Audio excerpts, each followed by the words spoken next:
This is Ted, and thank you for joining this time, the first time the webinar of the switch. Okay, um, okay. We will talk about the general function of the switch, and it's very basic, and its most important is we will focus on VLAN and STP, and rest of them I think for KK it's kind of like easy, but we have to talk again. Right? It's Basically, we'll talk about firmware upgrade and backup, and SysLog and port mirror, VLAN and port trunking, also called LACP, and spinning tree and rapid spinning tree. Okay, the basic function of the switch. Okay. So this is typical, quite simple because this is just firmware upgrade and backup. So when you try to upgrade the firmware on the EDIMAX switch, you can navigate to the management and just go to firmware and click update or backup, and you can go to on the other side there's a action and method. So upgrade is just upgrade the firmware, and backup is back up the firmware, and the method is like TFTP and HTTP. It's quite simple. So on the next page, and using TFTP upgrade is only for WebSmart and it's not for WebLite. So WebLite only have HTTP method to upgrade the firmware. So this is how we upgrade the firmware via the TFTP server. So if you want to upgrade the firmware via TFTP server, you have to go to upgrade and backup and select upload it, and select method is TFTP and IP address as the TFTP server. And the most important thing is you have to point to the correct file name, because you have to store in the TFTP server. So the full name have to be exactly the same as you store in the TFTP, or the upgrade will be failed. I think this is quite easy, so we go into the next page. So after we just sitting all good and just press apply, and you can see the TFTP is start upgrading firmware, and then after reboot, then and this phase will be done. Okay, right. So next is HTTP upgrade. So HTTP upgrade is just using the HTTP to upgrade the firmware, and you can just click firmware and upgrade and backup and use action. You just click update it, and method select HTTP and select the file that you store in your PC and press apply. Okay, so that is quite simple. Okay. That's all done, and let's go to the TFTP backup. So this time is actually the same, but just sitting on the action is backup, and using a method is TFTP, and firmware you can use image 1 or image 0. So, and also the IP address. So this time your naming rule is you can type anything you want in the file name, because it would just direct save it on your computer, so it will be fine. Backup will be fine. Okay, after you press apply, and the backup will start to processing, and with like 2 or 3 minutes, and the backup will be done. Okay. So next is it's actually the same, but it's using HTTP to back up the firmware. Okay. Okay. Right now for backup firmware, is any problem or question? Actually, using the opportunity to ask maybe something more complicated. It would be nice if we would also have an access or possibility to store the actual flash content, because for example in Poland when we get the switch which is bricked, totally bricked, and Yeah, you cannot access it because both images are damaged, I yeah, still can flash the memory directly. I have a proper programmer, just clip it onto the flash chip on the PCB. But to do it, I usually need to copy it from another unit. And in many cases, I don't have the same model available with proper firmware. In such case, it would be nice if you can share from the headquarter exact image, binary file of the flash. Then we could recover some switches that are totally bricked. But that's just some suggestion for the future. Because I know that in most cases we do not do it. But if you have an expensive switch and the only problem is just some firmware damage which you can restore, then I was able to successfully recover quite few of such switches by just copying the flash memory. But every time I need to find a working unit and download it and then upload it. So it would be easier if you can store that kind of amount, that kind of a memory mechanism. content. Okay. I think that probably the dual image will help you because you know that default on Yeah, it shouldn't. it shouldn't. No, I mean it should help because it shouldn't be it shouldn't happen that both images will be damaged, right? Yeah.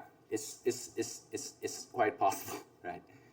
But sometimes it will happen. But I would tell this to our PP Bruce. So if they're impossible to fix the both image are broken, okay? Yeah, just store it in case we need it. You can take it from the factory and just keep it in case it's needed to be done. I'm quite sure you can also do it in the headquarter, right? You can flash the memory, so just make some kind of a database with this kind of this kind of files, so we can use it if needed. Yeah, but also Okay. we have to ask Bruce to provide that. We have to do that on the HQ. Yeah, it's correct. But I will Yeah, I understand. yeah. True. So Okay, thanks. I think dual firmware is it's like lots of switch have this kind of function. So as KK said, we have image 0 and image 1. So if image 0 is damaged, so it will auto roll to another image. So I have verified it before because I do a lab and just upgrade the image 1 firmware and plug out the cable, and the firmware is gone, and it will not display the firmware version, but he will auto roll to image 1. So I think the function is properly works. So this is dual image function. Okay, so nearly we have a customer ask for like silence upgrade, so they want to do an upgrade without switch rebooting. That is not possible right now for EDIMAX switch. We have to do a reboot. So yeah, I think KK understand the dual image either. So we're going to the next page. So wait. So this is the configuration on the this Whip Smart Switch, and you can see the active image is image 1 and the backup image is 0. So I want to active the active image is 0, so I press apply and I press save. And note there is an image that will select for the next reboot. So if you want to take it back, you have to reboot the device. So it's quite simple right now. So it will get system rebooting. Okay, now it's all done. Okay, this is when you finish the rebooting. Okay, the next is SysLog. Okay, for SysLog is like some customer take cares about the syslog because all we know that all the network device after reboot, all the log will vanish. So some customer that perhaps really care about the log, you better build up a syslog for him because syslog is quite simple and lots of free software to do that for the customer. So that's it's syslog.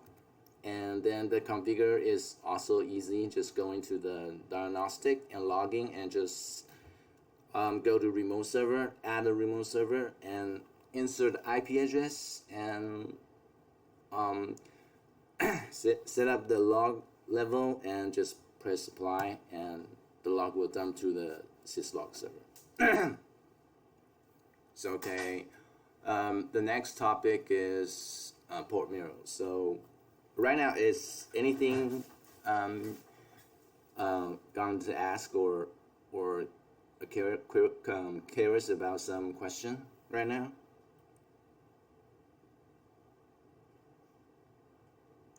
Hello? I guess everything clear. Okay. Okay, the next is port mirror, and the port mirror function is like to diagnostic the network problem, but I think that do you ever use this on the customer side, KK? Not really. I don't remember anyone. Maybe Robert, you remember anyone using port mirroring, asking for something like this? Okay. No, I don't. It's quite unusual. I mean, I'm sure people are using this for the purpose of diagnostics mainly to just get the access to some packets. But well, usually this kind of a function is like if you want to do it, you usually know how to do it. So they just don't ask us. Okay. This is quite simple because a port mirror is like just mirror a port to any port that you want it, and you can play a PC on the other side, and you can use Wireshark to capture all the packet on the monitor port. Yeah, actually, we got in the past some Wireshark capture files, so I'm quite sure those were done by using the port mirroring. So yes, people are certainly using this function, but that's just so simple they don't ask. Yeah. So I think the port mirror is like advanced features like some big brand like Trendmarco. They have to do is like in a company they have plenty of user that is untrusted, and so they have to port mirror all the traffic to the security device and analyze their behavior is correct or not. But on our switch we don't have this function, but we can do the port mirror for him. Okay, so that's all. And the port mirror is quite simple. It's just going to diagnostic and just click mirroring and just click session and just click monitor port, click edit and just play enable the state and which port gonna be mirrored, and you're going to redirect the packet to which port that you want it. So this diagram is going to port 4. So port 4 will get mirror all the packets on port 1. So even if port is been mirrored, you can also serve the internet that with no problem, but the CPU loading will be very high. So that's the one thing you have to take care about. So the next is the web light setting, and it's quite simple either. So just go into mirror and click direction. Usually I click both, and the monitor port is 3, and the member port list monitor port list is 5, and it's exactly the same as the WebSmart. Yeah, it's quite easy. So the next one is LACP. Because we don't have much customer using this function, so I just generally talk a bit how to set up. And LACP is like RFC standard, but we on EDIMAX switch we all call trunk, and trunk is meaning is about LACP, but it will make people confused. So I think perhaps you can tell the customer that we are support LACP, but we are naming it trunk. So the benefit is that we can link like aggregate port, physical port to a one port, and it's like example like 1 gigahertz port and aggregate to 1 4 gig interface. So if you only have one PC running in the LACP, you cannot see any effect because it's still running in 1G. But you have multiple multiple user on both end on the switch, and you can got like 4G, like I think it's almost like 3 and nearly go to 4G. Okay, it and the setting is quite simple, and this is a topology that I used at um, WebLight and Web Smart using the LACP together. So um, you might ask, as I know that LACP that one actor is active and another side will be passive, will be work properly. But actually, our switch, our Web Smart switch is using active active. So active will work on LACP work properly, and active passive will work properly on EDIMAX switch, but passive is not gonna work on any other brands, will not work. Okay, so our LACP I've done like going through our firewall, and like another brand switch, it works great, but I think LACP that is not plenty of user trying to ask this function. So the setup is quite easy. So the web light is using the port is fixed. It's port 7, port 9, port 7 to port 10. Okay, so it is fixed. So you have to enable the function, and you can select the algorithm of the LACP, but we'll talk about that later. So the link group activity, I use active, and if trunking is enabled, please verify VLAN configuration in trunk port. Okay, so that means that if you have to do in a trunk in a LACP, that you have to configure the trunk first and do the LACP. And you can see that in the next page. Once that LACP was being established, port 7 and port 8 will be merged. So if you want to reconfiguration this LACP on trunk port, you have to detach the LACP interface. Okay, it's quite simple. And next, just going on to the LACP that with Smart is going to link with each other, and just select LACP and select the port and press apply, and that's it. And as I said before, there's a lot of loading balance algorithm, because this is not like IPsec or like some encryption stuff. You don't have to do actually the same, like you are using destination MAC, and other side have to using destination MAC. Usually the Cisco telling us that using the different loading balance mechanism will be better, because if you use the same algorithm with LACP, the traffic will stick on one interface.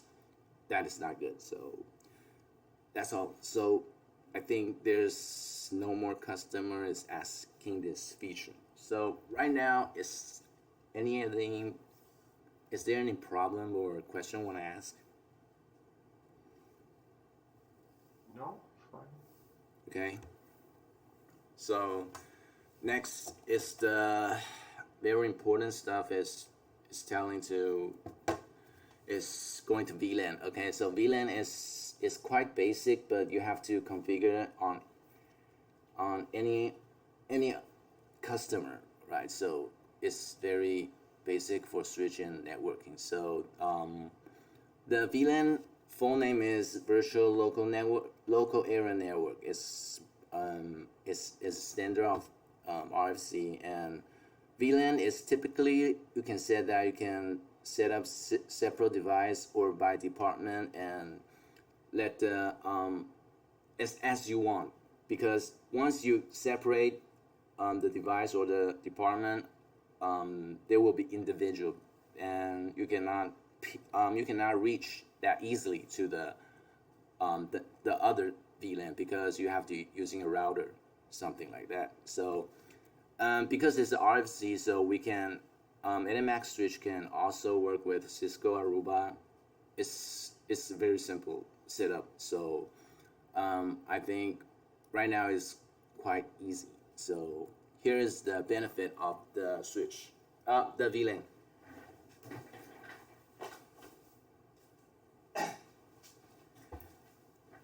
Okay, as I said before, because VLAN can separate different department, like you can separate by user, and here's the diagram for what's VLAN stat important on the switch.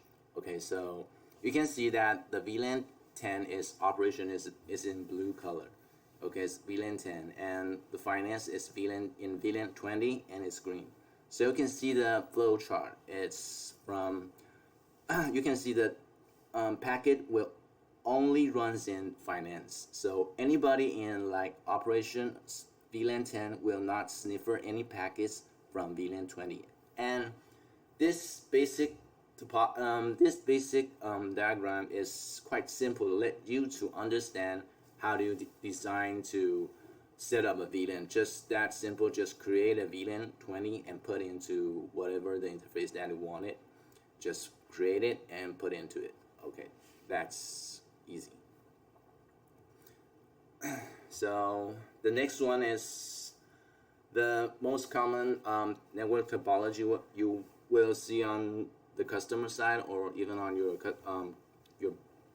company or your home is like something like that. So you can see that VLAN separate 3 segments of the department. So operation will never reach to finance, and also the finance will never reach to guest. This is by L2 because there's no firewall stuff. So even if there's a firewall, you can do some policy to let them reach to each other. So this is the benefit of the VLAN. So because I think that anyone knows that the VLAN's greatest benefit is to avoid useless multicast or broadcast, because in IPv4 that every kind of device that allocate another device using the broadcast. So if we in this diagram in this switch is all in the same VLAN, so the broadcast will flood into all the ports. So once we separate the VLAN, so if the operation 1 install the PC in it, the broadcast only in the blue area. It's quite simple. Okay, so the next one is it's like this is not talking about the VLAN. It's talking about the switch benefit and what's VLAN for. And here's a basic diagram. Is like this. So if you create VLAN 10 and they have the VLAN 10 IP address subnet, it's different than VLAN 20. So because we know that the PC because the internet is using the OSI layer 7, so when it wants to transfer data to another PC, they have to know their MAC address. So how to know the other PC's MAC address is using like broadcast to gather the information of the PC that it wants. So if the PC1 wants to reach PC3, that will flooding the switch at the first time, and he would get PC3's MAC address, and this time the switch can record that down to the switch MAC table. So like it's like this one. It's like MAC address and the specific port on the switch, and the next time the PC1 wants to reach to PC3, there is no broadcast, so it will direct go to the switch and go to PC3. And if there's 2 different traffic running in 2 different broadcast domains, they will not impact the network. It will not drag your network down because they will individually run on the switch. Okay, so here's a basic like PC that boot on your network. So PC7 is a brand new PC that you bought on the. It's not like brand new. It's like just plug to the switch, and he don't know what the port it is. So at the first time he plug in the switch, and he also has no clue which VLAN that where he belongs. So once he plug in the cable to the switch, it will flood the broadcast to switch, and then the two switch will know which that PVID where he belongs and flood to the traffic to the another side. So if PC7 want to reach like PC5, the first thing he got nothing, he got no clue about this broadcast domain. So after he get the IP address, he'll do a broadcast. So hey, I wanna send package to PC5. Can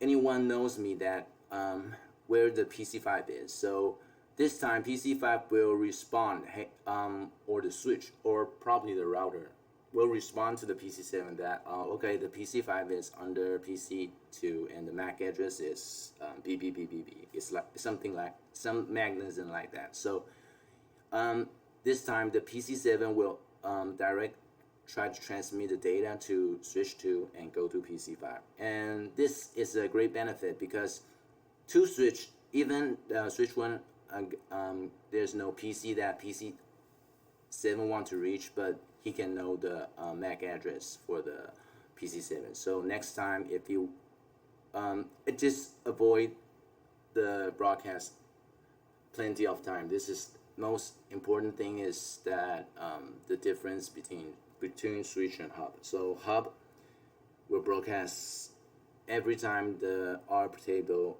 was expired. Okay, so right now, is there any question? I think everything is clear by now. Okay, thank you. Okay, so like previous we talked about the VLAN is all access VLAN. It's called just you just assign one VLAN ID to a specific interface. So this is called access VLAN, or you can do it on it's access port, and you can do it as trunk port, and hybrid port can also do the same thing about it. So the access port is just an usual VLAN on the switch, just like if the switch is default, it's VLAN 1, native VLAN 1, so you plug in a Soho router and you can absolutely obtain the IP from the DHCP and serve the internet. So it's like this is the basic VLAN type of the switch, and this is the same of other brand. Yeah, on other brand is still naming the access port, and another one is trunk port is still naming the trunk port. There's no difference between brand. Okay, so brand is the trunk port was quite different than access port. Here's the access port because in EDIMAX switch the default is using trunk port and the PVID is 1, and in this scenario it will be actually the same as access port because they using the same function. I will talk about this later. And the trunk port in feature is that he cannot only brings one single VLAN ID. He can bring multiple of VLAN ID. So the third one is hybrid port, and we will not talk too much about hybrid port, but hybrid port is like access port combined trunk port. But we will not talk about this in detail, but I will do a lab in after several PPT later. Show you how that hybrid port works on the VLAN. So next we have to talk about the VLAN tag or untag. So access port is always an untag port, and it means that the physical interface running in one PVID, and PVID is quite important concept of the switch because I'll talk about this later with the diagram, because you have to assign a VLAN ID to this port, and this port is PVID. So like previous like this one. So this is a you can say that the VLAN 20 is the access port and PVID is 20 because PVID is a port-based VLAN ID. So when this interface is defined by you and it's VLAN 20, once the traffic go through this port will mark as VLAN 20, and also the switch going out to the interface will naming VLAN 20. Okay. So this is how PVID works. So the next one is the tag port, and also called the trunk port, and it means that one physical interface carry more than one VID or above. So that's we're gonna do. We're gonna talk about more detailedly in the next few page. So a hybrid port is more complicated than other two port because he can carry untagged port and multiple untagged port in one single port.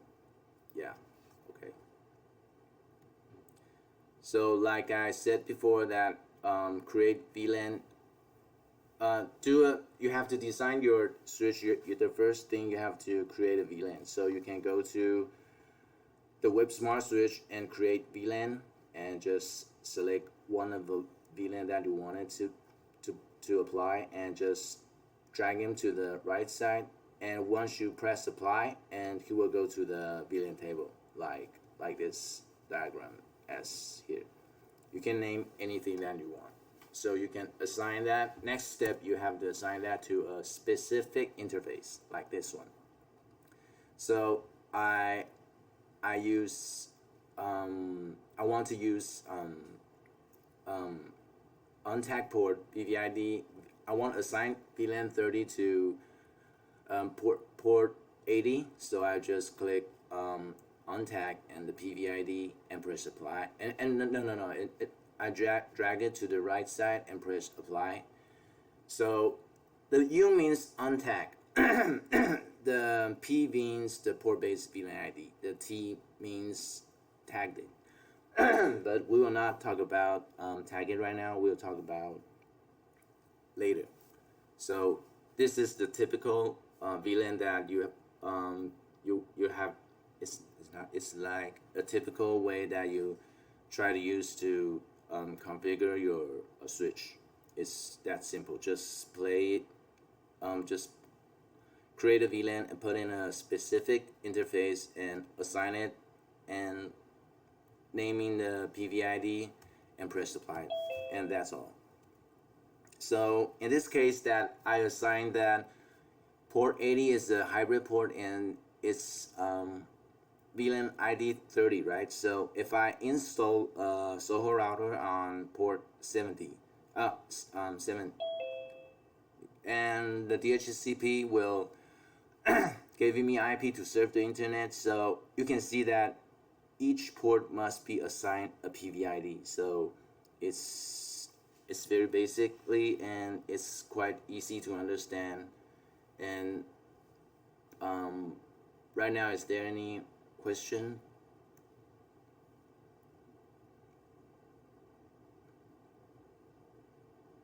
Hello? Okay.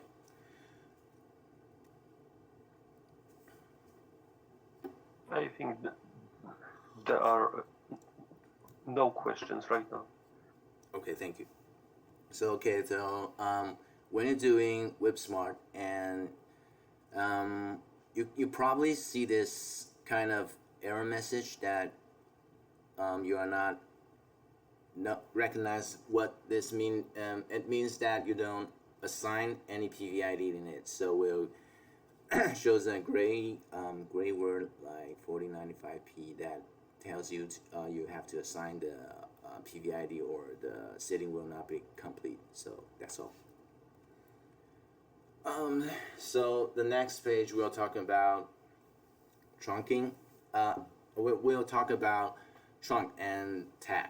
Okay, so before this PPT, we are all talking about access VLAN and just one single interface that playing in one single VLAN ID. So in this switch, in this diagram, is like the company has become more bigger and bigger, so they purchase another switch. So if IT staff that have no clue of the VLAN, he probably will do like this, because VLAN ID 30 will go to VLAN ID 13. VID 20 will corresponding with another switch, and this actually gonna work, but it's not efficiency, because you have to waste 2 port to do this. Okay, it's quite dumb, because we have trunk right now. So we have trunk, we can combine this VLAN ID to one single physical port. So it's like this page.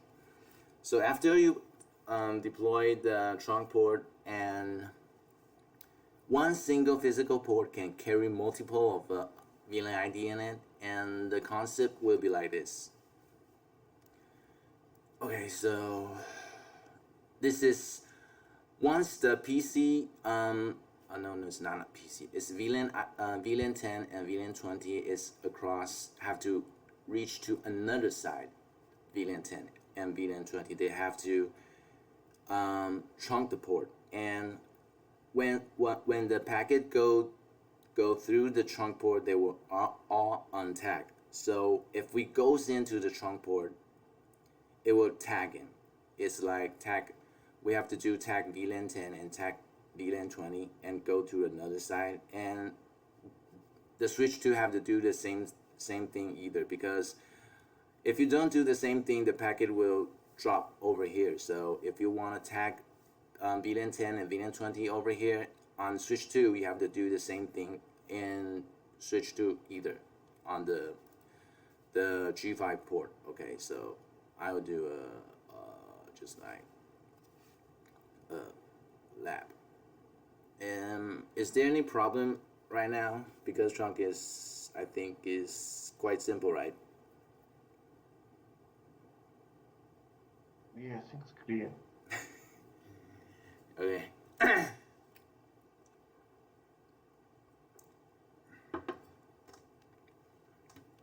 Okay, so next is 11 doing on the firewall, and the firewall is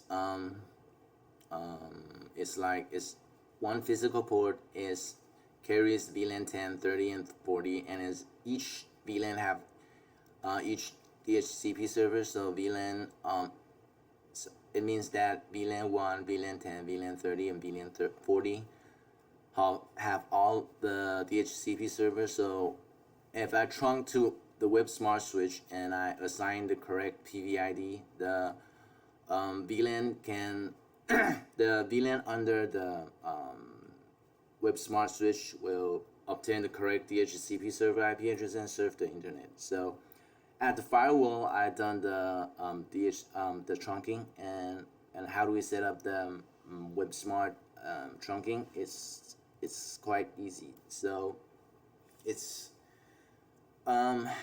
just like you have to set mode is a trunk. Access port is not gonna do it, but trunk port is gonna do it. But trunk port is you have to untag a PVID as a must. So this is only work on trunk port. On other devices, it's actually the same. So at the first time, you have to just drag one of the untagged PVID on the other side and tag VLAN 10, VLAN 30, and VLAN 40. Press tag and drag into the right side and press apply. And then if there's a PC under the WebSmart and install on port 20, he will get the IP address from VLAN 40's IP DHCP server.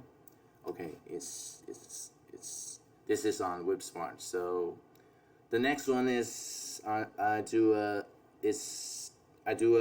same setup, but it's doing on WebLite. So it's two different firewalls. So you can obviously see that this port is the firewall is MikroTik. Oh, okay, then never mind. So each VLAN have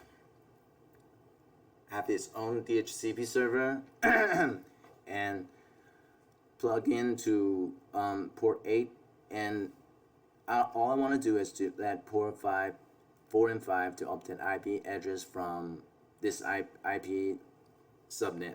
So how are we gonna configure on the web light? So it's quite easy. So but it's easy to set up on web smart, but on web light is quite abstract to understand, because this picture is not easy to understand how we're gonna set up. So as we said before, is the diagram that I showed to you, that if one port have to carry multiple VID to cross the switch, you have to tag the port. All right. So the first thing, this is what I done the setting. So the default setting is like just only VLAN 1 and all the port with untagged ingress members. So it would be all blue. So I have to create a VLAN and create VLAN 40 and create VLAN 100, then create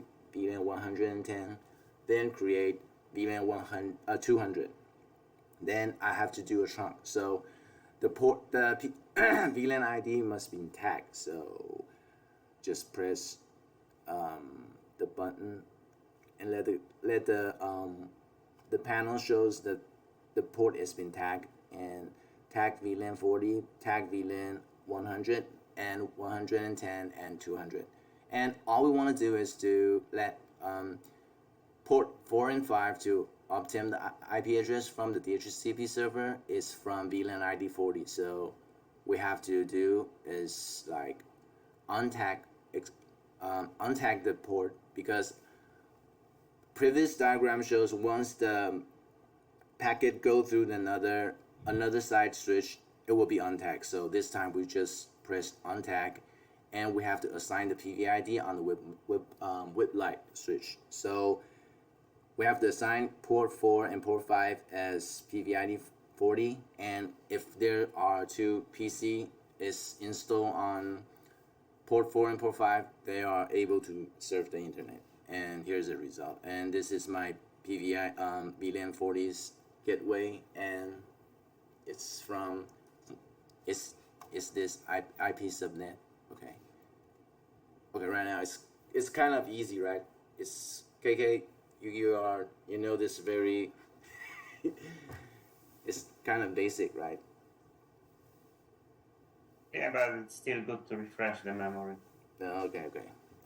I think it comes to be more complicated when you have to configure it together with the another brand switches, because the descriptions for the functions may be different, especially if it comes to some hybrid ports and so on. Then well, you may know what you want to do, but it may be named different. That's why True. It's very important for us to follow the general naming rules for all of the functions, because otherwise not only customers are confused, even we are confused how to tell the customer how to configure it together with, let's say, Cisco switch. True. But the concept is actually the same. Concept is the same. Yeah.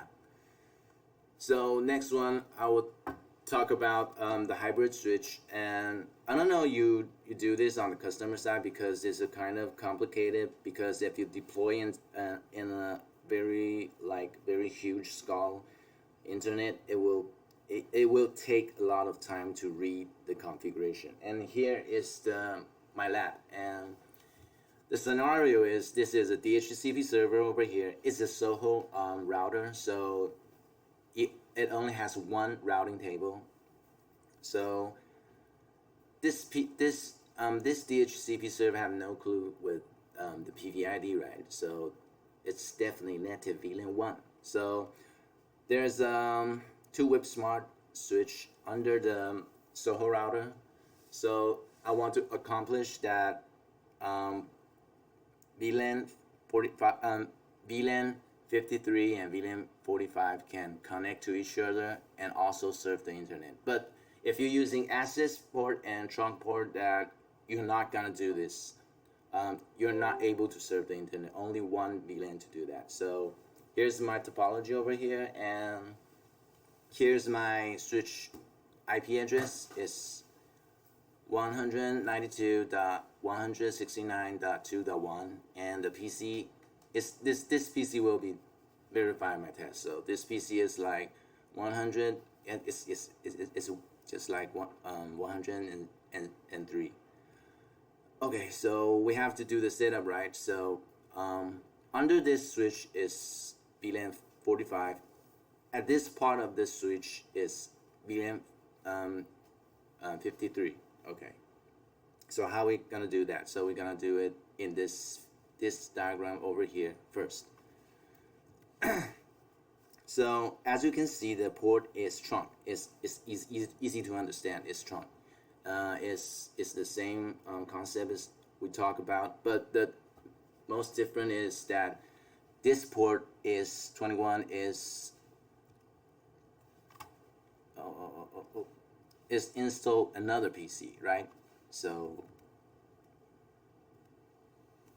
the trunk is very normal, and port 21 I changed to hybrid, and I wanted to use the VLAN ID 54, and I name is PVID is this is untagged, and also 53. Okay, and then I press apply. Then we go to on another side of the switch. Here is the trunk port. Is easy. Okay, so its setting is actually the same, but this time the PC is under port 9, and I using the PVID 53. It's different than another switch, right? So in trunk and access port, you are not able to do this. So this is the Soho router installed on port 24. It's like it's the same. Oh, it's not the same, but actually they will work. But I will explain it. So I name is a PVID 43 and also untag 45. It means that any traffic that because they are in the same broadcast, they are in the same subnet. So once that using hybrid and including this two VLAN, because the subnet is the same, so the traffic will flow through this switch. If they are in different different network subnet, they will not gonna work. Okay, so here's the result. Here's a PC that is 103, and I can ping through another side device and also the web smart switch and also the gateway. It's kind of simple, but if you want to use to deploy it on the customer side, it's kind of complicated. And also the hybrid switch hybrid mode can do many different combination. It's kind of you have to read some books to understand what's meaning. So the benefit of the hybrid switch is like this. So and you can see on the previous PPT, you can say that it's kind of it's like waste your time because it's a stupid scenario, because just let them put into the same VLAN, right? So yeah, correct. But if you want to do some like firewall policy, but you don't have any firewall on your local side, you only got a Soho router on your side, you can do it on the switch using hybrid VLAN. So you can doing a lab on your own. You can let like VLAN 53 can access to all of the VLAN ID, and VLAN 45 VLAN 54 and 55 can only connect to each other using hybrid VLAN. This can easily do it using hybrid VLAN. Okay, and you can do it a lab on your own. It's quite simple, right? Okay, so we are going to the next phase. Is okay. So the advantage of VLAN is more efficiency of the connection and be more secure, because you cannot probe or sniff any packet from on the other VLAN. So and also avoid useless broadcast and multicast. And this advantage is it will cost a lot of money to buy. You have to upgrade your device to hub to switch. It costs money. So the next thing is you have to have the technology to handle this like VLAN stuff, because this is just just basic for the switch right now. So for VLAN, is there any problem or question?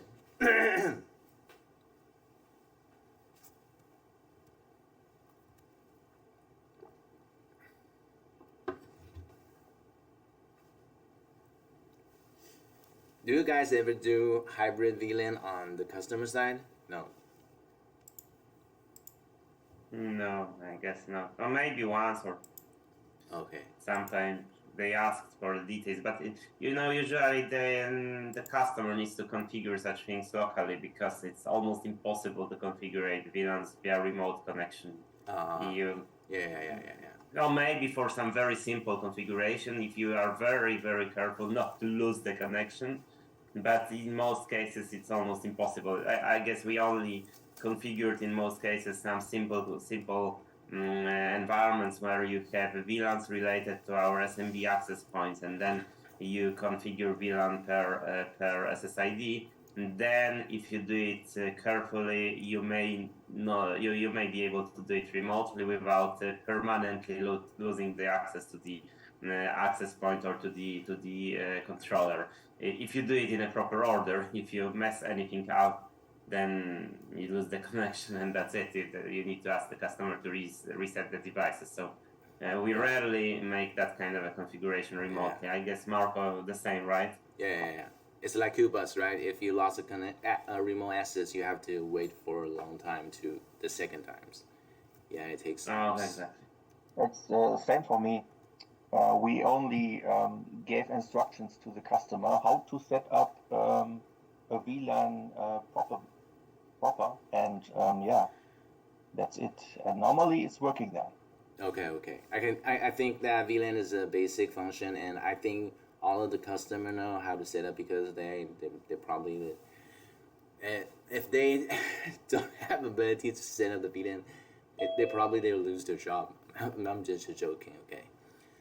So the next thing is quite important, because this is called it's like lots of internet problem will cause in this protocol. Is called STP, and it's called spanning tree protocol, and this relate with anything on L2, and sometimes the customer will ask, hey, I can surf the internet, but I always I have to wait 30 seconds, and the connection is not stable. I don't know why, but randomly I would just lost connection 30 seconds. And here probably will, because the spanning tree protocol caused this issue, right? So the spanning tree is it's a very old protocol, and it only supports on WebSmart, and WebLite has only loop detection and prevent. And it's a free redundancy and it's low balance. I think all of you know that. It can avoid loop circumstances, and also can bring, when you deploy the spanning tree, avoid the loop circumstances, and also bring you the it's like routing protocol. You will choose the shortest path to the internet, and it's like this. So it is because it's a standard. You can do it on. You can co-work with Cisco or Aruba or Netgear, because it's a standard. Okay. Right now we are talking about the brief introducing and why we need it, and the basic terminology, and the first state of the port, and the election process, and how to configure L2 EDIMAX STP on WebSmart. And next is the extension function, and the last one is what's the difference is spanning tree and rapid spanning tree. Okay, so the spanning tree, like I said, the full name is spanning tree protocol, and it's an old protocol, and you have to be careful, because on our switch is disable the spanning tree function, but we enable the BPDU handling, and I will talk about BPDU handling at later. So this time we have to know that if customer buy our switch and try and put into their network environment, you have to know that do they enable the STP function. So if they enable, and you may ask them, is there any root bridge on the spanning tree to maintain the spanning tree table? Okay, so that will not fluent other device under the switch. Okay, so like Cisco is default is enabled spanning tree, right? So here's a typical very small scale of network environment, just like a router, and there's only one switch under the router and attach another router because there are plenty of PC on it. So if one day this cable is kicked out by accidentally by a staff or by a member of the company, they will not able to serve the internet, and this will call single point failure. So how to avoid that? And mostly like very care about the network company will do it like this. We'll buy three switches. Just example, it's probably more than three, like this one. So we put in this switch like this in a triangle topology like this. So they will run some spanning tree algorithm inside this three switch. But the first thing I have to mention is this switch have to support spanning tree and have to enable it. So there is a mechanism to calculate who is the boss of this three of the switch and which port gonna be disconnected, because in this diagram you can obviously see that there's a loop in there. So STP have to decide one port gonna be blocked. Okay, so after we deploy the STP and after the algorithm, and probably the one port will be shut down. Okay, so on EDIMAX switch, if the port was shut down by spanning tree, the interface is still blinking, but you have to know the port status of the spanning tree. You have to go to the spanning tree tab and see the port status. Okay. So like previous diagram over here, so there is something that you know that's some mechanism that running in this triangle topology right now. So spanning tree and using BPDU to exchange data to each other. So this is that if you running a Wireshark and put in your device, just in the Wireshark filter, just types STP and you will filter all this package in spanning tree. They will exchange information, and like I said before, there will be one boss on the triangle topology. He will maintain the maintain the topology and maintain all the topology is changed or not, and it's called root bridge. Okay, so how to decide who's the boss of the triangle topology is like, it's like this. It's like bridge priority and the MAC address, and the default STP bridge priority is like this one. Okay, there's a packet I capture on the Wireshark. It's 326 and 68. This default value of the switch, and also any kind of brand is using this this value. So if the priority is the same, and this three switch gonna compare their MAC address. The lowest MAC address will gonna be the root of the bridge, the boss of this three switch. Okay, so next one. So at this step, and the first step is to select who is the root bridge. It's quite simple and it will be very fast because it will cost like 10 seconds, because there's no no possible there's have two bots in the network topology, because even they have the same priority, but after they compare with the MAC address, there will be only one switch, only one root bridge on the spanning tree protocol. So next one is after election the root bridge. The next thing is select the root the port rules to decide who is the which port gonna be locked and which port gonna be designated. Okay, so this designated port is like this. It's like in this triangle switch, at the top of the triangle switch, here is the root bridge. Okay, so if the switch is the root bridge, all the port on this switch on the root bridge will be the designated port. And the designated port means that it's the best, because he is the root bridge. So all of the BPDU sensitive firmware will be the best part. Okay, so the best and the fastest path to the next level it's like, yeah, it's like he is the best path to the next layer to the switch. Okay, so there's like two port rules. It's like root port, and the root port is is running on the non-root switch and the best cost path to the root bridge. And this port is forward data to the root bridge. It means that if the traffic is sending to the root bridge, it's going to the root port. And designated port is the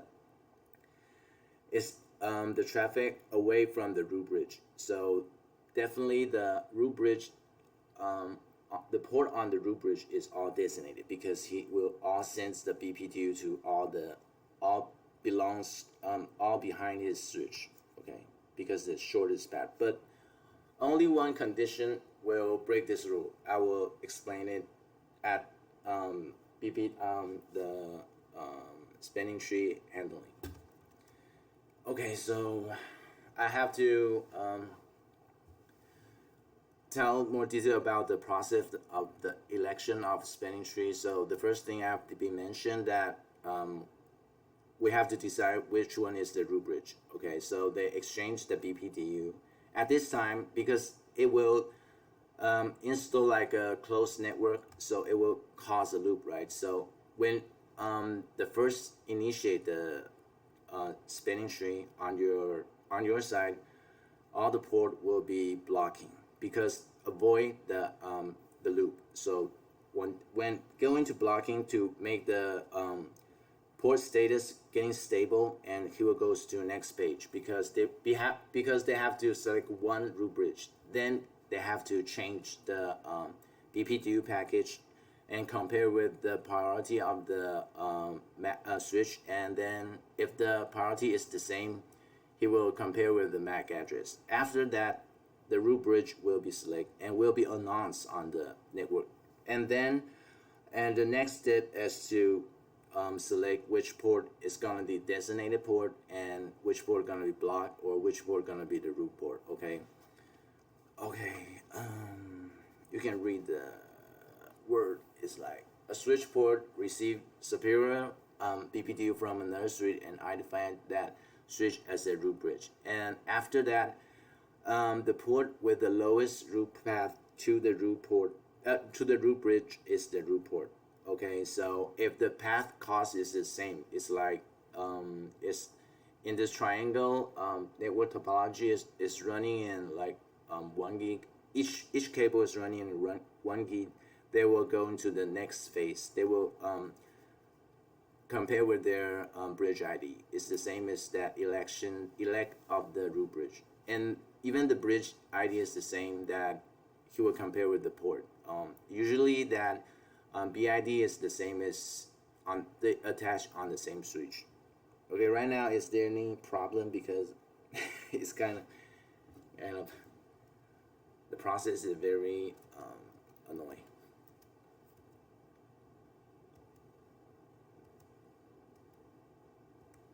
I think all clear. Okay. Also, here's a step that spanning tree going through the election process. The first thing is to decide which one is the root ID. It means which one is the root bridge, and then he will calculate which port is which path is more faster than another one. So another compare with the path cost, and the path cost is the same. They will compare their BID. Yeah, it's compared with their MAC address and their priority. And if the BID is the same, they will compare with the PID. So at the last one, you can see that on the website that you can see the port cost is like 190. 1 giga is like 4, and 10 GBs is 2. It means that value is more smaller, that gets more high priority. But on our switch, it's displayed like this. But actually, they is the same. But just like the naming rule, we can change it on the switch, because this is called path cost. So this means that this form is path cost short, and this is path cost long. Okay, so as I said before, the first step to select the root bridge, and second is to define which port is gonna be root bridge or designated port and root port, and which port is gonna be blocked. So because I said that this is a triangle and closed network, so in this first step that we going to the enable the spanning tree, all port will be shut down. It's not like totally shut down. They will just wait for the switch going to being stable, and next one they will cost like 15 or to 20 seconds, and next stage is to listen. They exchange a BPTU in this stage. So they'll listen to exchange a BPTU at this phase, and next one is learning. Okay, this important part is this: is the switch will receive a superior BPTU and will stop sending its own BPTU because he lost. So there's only one bus in this triangle topology, and then he will relay the superior BPTU to the next level stage. Okay, this costs like 50 seconds. So at this, when you deploy spanning tree on your network environment, it will have a redundancy. But once the cable is like broke or somebody kick out the cable, you have to wait like 40 seconds, and the connection to the internet will recover like just like this phase, like 50 second and 50 second for listening and 50 second for learning, and after that he can forward the traffic. So like KK's and Marco sells a lot of AP that our AP is using. Default is enable spanning tree, right? So if that the customer is deploying spanning tree on their environment, I suggest that before you configure the switch, configure the AP, just close the spanning tree, okay? Because probably the AP going to get the root bridge. Okay, so that's all. So I'm gonna explain the spanning tree over here in this diagram. Okay, so right now, is there anything to ask or confuse? No, everything clear. So is there any customer using our EDIMAX switch and using spanning tree? I guess many are using because of the way to secure the network, and although not because they really use this kind of a topology all the time, but they may keep it enabled in case that the loop was created by accident. Then the spanning tree can cut the loop.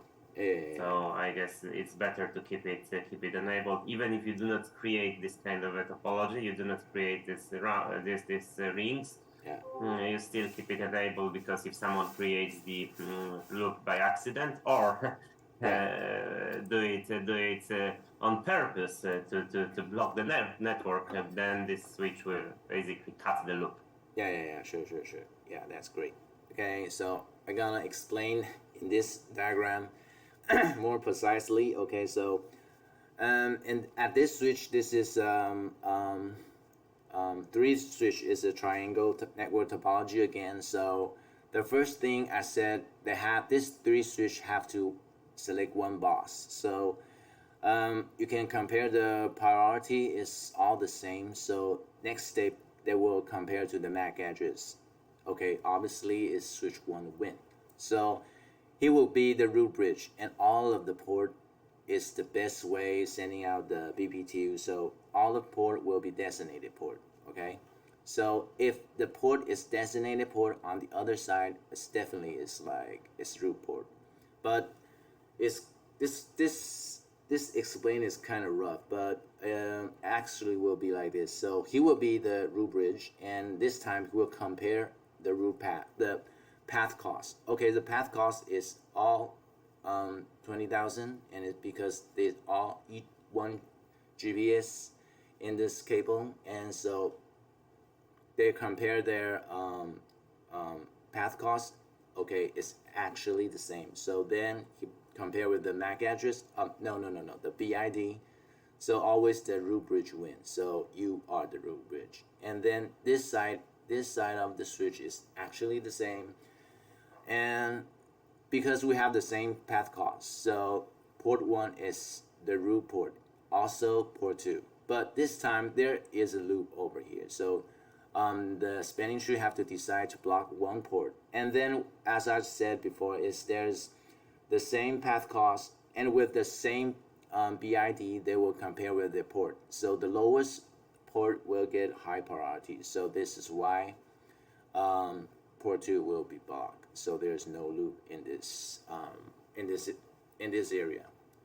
So it's actually the same that working that switch 3 and switch 2. Okay, so compare with their root path cost is actually the same. So they compare their root bridge, the BID. So the BID is actually switch 2 win, and then he will be the designated port, and the other side is the root port. But here's the lowest path to the root bridge, so this port is gonna be disabled, and then we'll avoid the loop. All right. Okay, so basically, so in this topology is like pretty dumb, right? So if there's a very powerful switch like L3 switch is switch 2, right? So he become a non-root bridge, and then the administrator want to configure out this switch gonna be the switch 2 gonna be the root bridge. He only got to do is just change the priority to lower than 327 and 69, because this just change the value as low as you can and get the high possibility to get to the root bridge. Okay, so mostly that you have to. This is our EDIMAX default setting. Okay, we don't enable the spanning tree, and here's a path cost, and our default is long, so it display is like this one. The path cost is like naming is like this one. Okay, and then mostly we have just changed the priority on the switch and let the network administrator decide which switch gonna be the root bridge. Okay, so just set you have to set up like 4096 multiple to fit into the field, or it will pop up an error message. You have to be multiple of 69. Okay, now this is a must, and on other switches actually the same is not the same. It's not. We are the one using this like mechanism is actually the same. Okay, here's the port state of the after the election. the blocking, listening, learning, and forwarding, and he will go to this this web page. It's on spanning tree port setting. You can see all this port is the status is like root port and designated. So you can obviously know that this switch is definitely not the root bridge because he has a root port. Okay. So here's the one condition that if the root bridge is not all of the port is in designated port. Okay, so we have a function. It's called BPTU handling, and it's like this one. BPTU handling, we at default is filtering and flooding. So if you deploy selling this switch to customer, I suggest you to enable it, because if they have STP and they want to avoid loop and select flooding, it will let STP will not drop at this node. He will pass to another node. And if you select filtering, it means that if the EDIMAX switch receive the spanning tree packet, he will drop it. And flooding, he will just pass. It's just go flooding to another switch. Okay, this is how the root bridge is. The only condition that the root bridge will not, the port will become designated. So you can see that there's two switch and there's two cable installed to each other, right? And this one is enable the spanning tree, another one don't have any spanning tree on it. Just we're using flood, and the mechanism is like this. So when the spanning tree sending up the BPTU and flooding to all of the switch, and one of the switch receive its own MAC, and then he will go to the election process too. It's like this. So if we're going to flood, and here is a root bridge, right? So, and the one port is designated, the another port will be blocked. And because this is the packet flood into the switch B and go back to switch A, and he can see switch A should see his own MAC address. So he will go to the election phase 2. He will just compare with the BID. Oh, BID is actually the same, so the port with higher port 4 will be disabled, because lower port will get high priority. Okay, that's all. And if you filter the enable the filtering, and the loop will cause on the switch.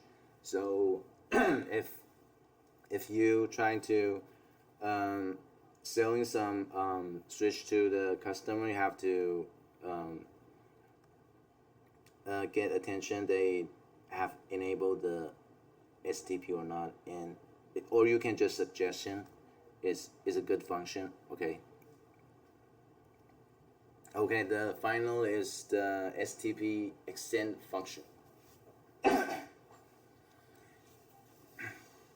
So like I said, that STP is a mechanism that running in to avoid loop, right? So once the it's like WebSmart have 24 port. If I enable the STP on this switch, and all the 24 port will involve to the STP algorithm. So this is why I said that sometimes that one PC plug into the switch, and it caused the spanning tree recalculate the root bridge again. So all the process will done it again. They will select the root bridge and select which port. So that is unnecessary. So if you enable the spanning tree, and you know which port is gonna be plug into a PC or plug into a server, and you have to do just going to that port and just click the H port, and that means that this port will not involve to spanning tree. Spanning tree mechanism. Yeah. No, it's spanning tree algorithm. Yeah.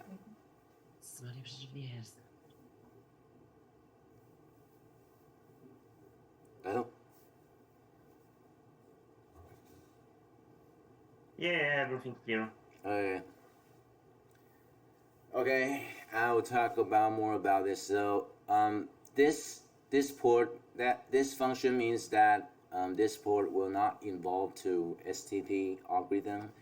And the next function is BPTU filtering. Is that the switch will not sending any STP to this port. Okay, so on Cisco switch, if you enable BPTU filter, it will auto brings up the H port is enabled. Okay, that's all. And the BPTU guard is like if you have if someone wanna hack your network and he knows that your network is running spanning tree, he can send fake STP packet, and probably the root bridge will become the fake one. Okay, so the BPTU guard means that block any packet is STP. Okay, that's all. Okay, the rapid spanning tree is the end, and actually the mechanism is the same, but because this is rapid spanning tree, so as I said, STP is old protocol. It's like around 50 seconds to recover the network, but RSTP can avoid the 20 seconds, so will become 30 seconds to recover the network. Okay, that's this time webinar.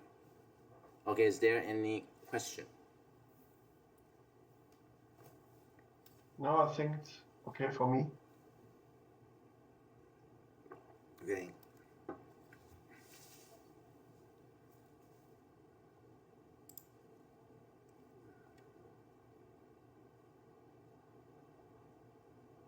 Okay, so do anybody knows that spanning tree using which kind of protocol sending exchange of BPTU is using broadcast or multicast?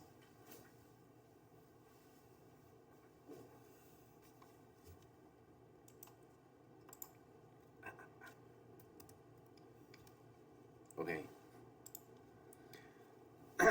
Okay, actually the spanning tree is using multicast to exchange the BPTU, and you're probably gonna ask that if one customer is running RSTP in their network environment, and if some switch only support STP, and it will capable for this protocol to use together. So all of the RSTP will downgrade and run STP on the environment.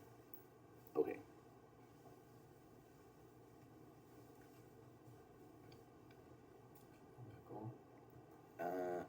Okay, that's today webinar. Okay, so is there any question?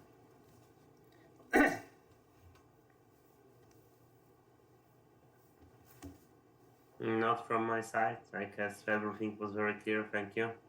Not really. I think my explaining is not good enough, but yeah. It's good enough for us because we know those functions, so it's a reminder for us. So yes, it's really good enough. Yeah. Thanks. And so, Daniel, is it possible to share this PowerPoint with us? Maybe after the meeting, can send to us. Okay, I'll let Daniel speak. Okay. Yeah. Thank you. I will send a PPT file to everyone, and maybe